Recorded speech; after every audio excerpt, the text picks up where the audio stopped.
الحمدللہ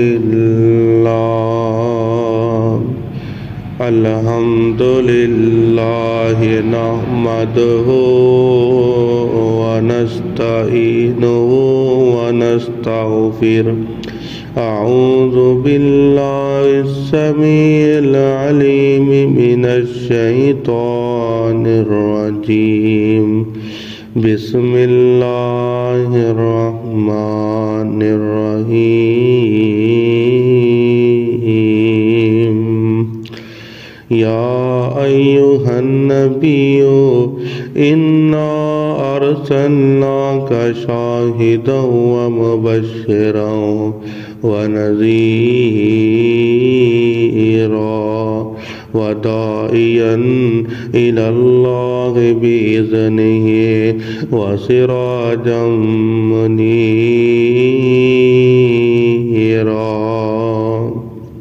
ہر قسم دی حمد و ثنا اللہ وحدہ لا شریک ذات واسطے، میرے اور آپ کے پیر و مرشد جناب محمد رسول اللہ صلی اللہ علیہ وآلہ وسلم ذاتی گرامی تھے۔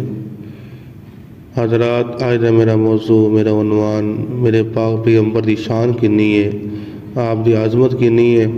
جندہ اسی کلمہ پڑھا ہے، سانوں پتہ ہونا چاہیے کہ ساڑھے نبی دا رتبہ کی ہے، ساڑھے نبی دی شان کنی ہے، ساڑھے نبی دی عظمت کنی ہے۔ حضرات توجہ فرمانا ذرا، میرے اور آپ کے پیر و مرشد جناب محمد صلی اللہ علیہ وسلم دی شان اللہ رب العالمین نے بار بار قرآن پاک دے اندر بیان فرما چھڑیے۔ میرے پاک پیغمبر اس دنیا اندر کنیاں عظمت لے کے آئے نے، کنیاں شانہ لے کے آئے نے۔ حضرات تو ایک مثال بیان کر کے دسنا میرے پاک پیغمبر دی فضیلت کنی ہے۔ حضرات، اگر کوئی بندہ کس نال کوئی دوستی کردا ہے، کس نال کوئی تعلق کردا ہے، کس نال کوئی تعلق رکھدا ہے، وہ تین وجوہات دے نال اندے نال تعلق رکھدا ہے۔ اگر کوئی بندہ کس نال کوئی پیار کردا ہے، کس نال کوئی محبت کردا ہے، اندیاں تین وجوہات ہوندیاں نے۔ پہلی گل کیڑی ہوندی ہے، اگر کسی بندے نو کوئی بندہ تعلق رکھدا ہے، رشتہ جوڑدا ہے، پیار کردا ہے، محبت کردا ہے، پہلے اندے اندر چیز ہوندا حسن ویندا ہے، اونوں حسن ویکھ کے اندے نال پیار محبت کرنا شروع کر دیندا ہے۔ یعنی کہ پہلی چیز تعلق واسطے اوندا حسن ہونا لازمی ہے۔ دوسری گل کیڑی ہے، اگر کوئی بندہ کسی نال تعلق جوڑدا ہے، اوندیاں اداواں ویکھ کے، اوندے اخلاق ویکھ کے اندے نال تعلق جوڑدا ہے۔ تیسری گل کیڑی ہے، اور فرمایا اگر کوئی بندہ کسی نال تعلق رکھدا ہے، اوندا اونچا مقام ویکھ کے، اور کوئی بندہ کسی نال کوئی پیار کردا ہے نا، اوندا اونچا مقام ویکھ کے پیار کردا ہے۔ حضرت کو پوچھئے تو انہوں پیار کیوں کرنا ہے؟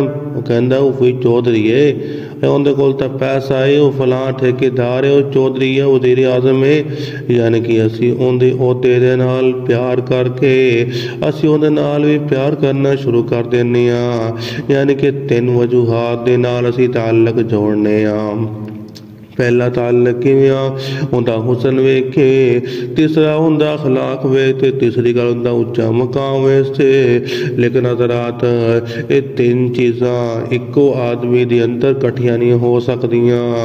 لیکن حضرات، اللہ تعالیٰ نے کیسی ہستی بنا چھڈی ہے جن دے اندر یہ تینوں صفتاں موجود نے۔ اللہ تعالیٰ نے کیسے اپنی ہستی بنا چھڈیے جن دے اندر تینوں صفتاں موجود نے، جن دا نام اسم کرامی جناب محمد صلی اللہ علیہ وسلم نو اللہ تعالیٰ نے بنا چھڈیا ہے۔ حضرات، میرے پاک پیغمبر بھی اخلاق نالوں اعلیٰ نے، میرے پاک پیغمبر ساری دنیا نالوں اعلیٰ نے، میرے پاک پیغمبر دا ساری دنیا وچوں اونچا مقام ہے۔ میرے پاک پیغمبر نو اللہ تعالیٰ نے بے مثل و بے مثال جلال بنایا ہے، میرے پاک پیغمبر دا مقام رفعت مرتبہ اداواں سب کچھ اللہ تعالیٰ نے سارے وچوں اعلیٰ بنا چھڑیا ہے۔ حضرات پوری کائنات آپ دے حسن دا مقابلہ نہیں کر سکتی۔ کہیں اللہ نے ارشاد فرمایا والضحیٰ واللیل اذا سجا ما ودعک ربک وما قلا۔ اس نبی دیاں تاں قرآن صفتہ بیان کردا پیا، میں صفتہ کی بیان کر سکاں گا؟ قرآن صفتہ بیان کرتا ہے۔ کہیں قرآن کہندا ہے نون والقلم وما یسطرون ما انت بنعمت ربک بمجنون وان لک لاجرا غیر ممنون۔ اور جن صفتہ قرآن بیان کرتا ہے۔ اللہ تعالیٰ سانو اس نبی نال محبت پیار اور ان کی سنت مطابق زندگی بسر کرنے کی توفیق عطا فرمائے۔ وآخر دعوانا ان الحمد للہ رب العالمین۔